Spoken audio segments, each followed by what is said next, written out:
What's up, everybody? This is Bad Unit, and today we're going to ride and review the 2017 Yamaha Bolt. I just bought it about a month ago.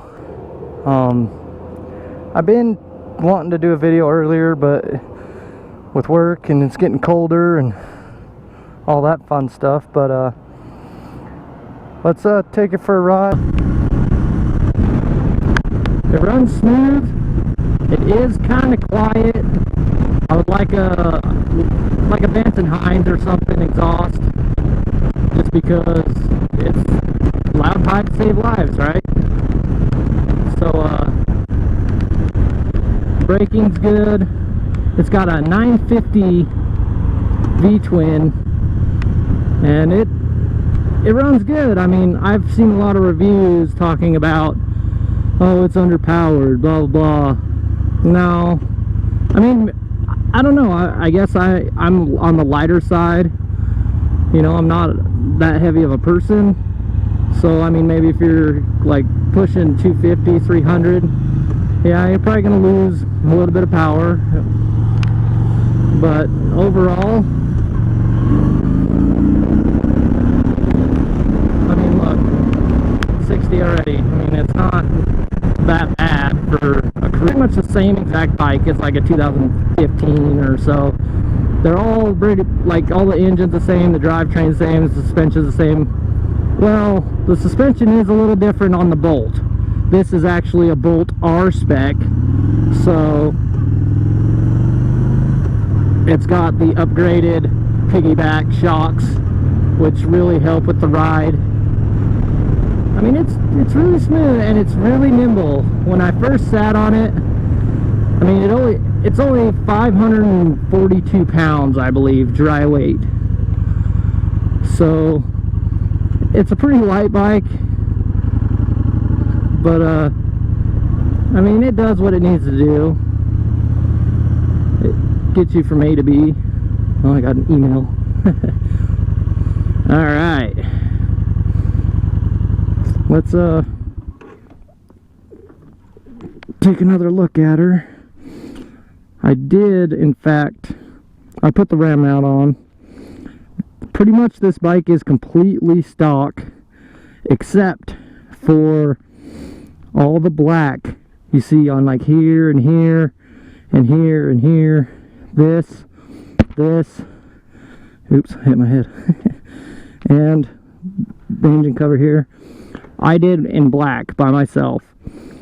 You guys could do it. It's fairly easy. I did get high temp black, and it seems to work and stick really good.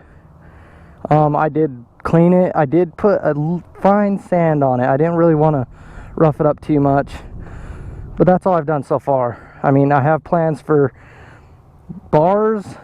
I'm making all the chrome black. Get all dirty. Ooh, reflection.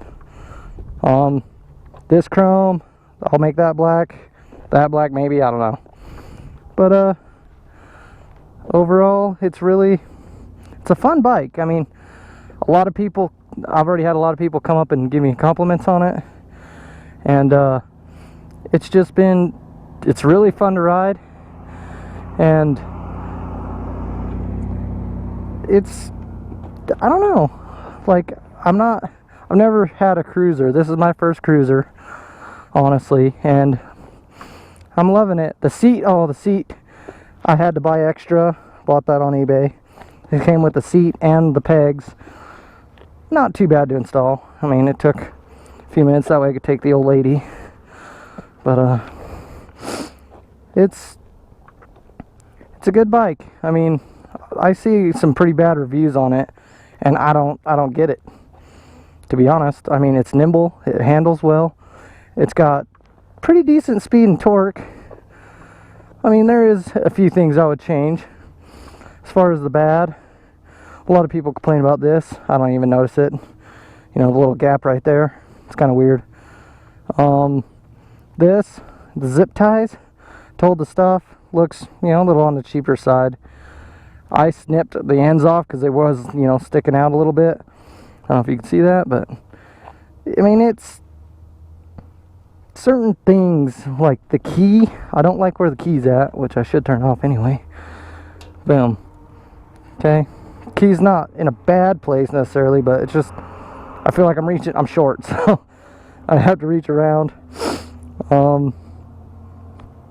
Yeah, guys, I mean, this is it's a fun bike. I mean, if you're a beginner, I honestly would recommend this bike, because I actually came to the same parking lot a few days ago, actually, and I let my girlfriend ride. She's never ridden one, ever.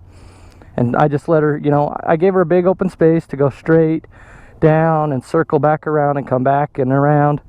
I mean, it worked really good. And I actually put my phone, well, my camera's broke on my phone, but I used her phone. And I filmed her face, you know, in the helmet and stuff, so I could see her reaction. And it was pretty much smile ear to ear, you know. And she's literally, I think, 5'2" or 5'3". She's short. And she rides it no problem. I mean, coming to a stop, you know, like everybody, they kind of need to learn, noobs. But yeah, so let's go ahead and take a ride. I think I'm gonna need fuel here soon. It's a 3.4 gallon tank, by the way, and on the 17, let me show you real quick actually, on the 15s and so on, there's a flange right here at the bottom of the tank. So, you know, the flange really, I don't know, it's like, makes it look older to me. It's kind of an old style dirt bike tank is kind of what it reminds me of. But the 17, like this baby, flangeless, a lot smoother, cleaner look. Still water everywhere. I didn't dry it, but yeah, that's basically the biggest difference. And this is crimson red, in case you're wondering. All right, and it's, shut that so you can hear. I love this bike. I was actually looking at the 48, and I still kind of want one, to be honest, just because, you know, Harley, woohoo. But this bike, I have nothing really bad to say about it. It is, well, okay, it's a 5-speed. I'd like a 6, that would be nice. Basically, it's just some cosmetic stuff, like the exhaust, the intake does stick out a little bit, but it's manageable, you know. It's not that big a deal to me. I don't know, I guess now that 300 miles, excuse me, later, I'm used to it. But and the fuel light comes on at, I think, 2.2 gallons used, and it's a 3.4, so I still have like 1.2 gallons left so far. Every time I've filled it up, it's taken 2.2 gallons. So, and I fill it up pretty much as soon as I can once the fuel light comes on. Oh, my thing's fogging up.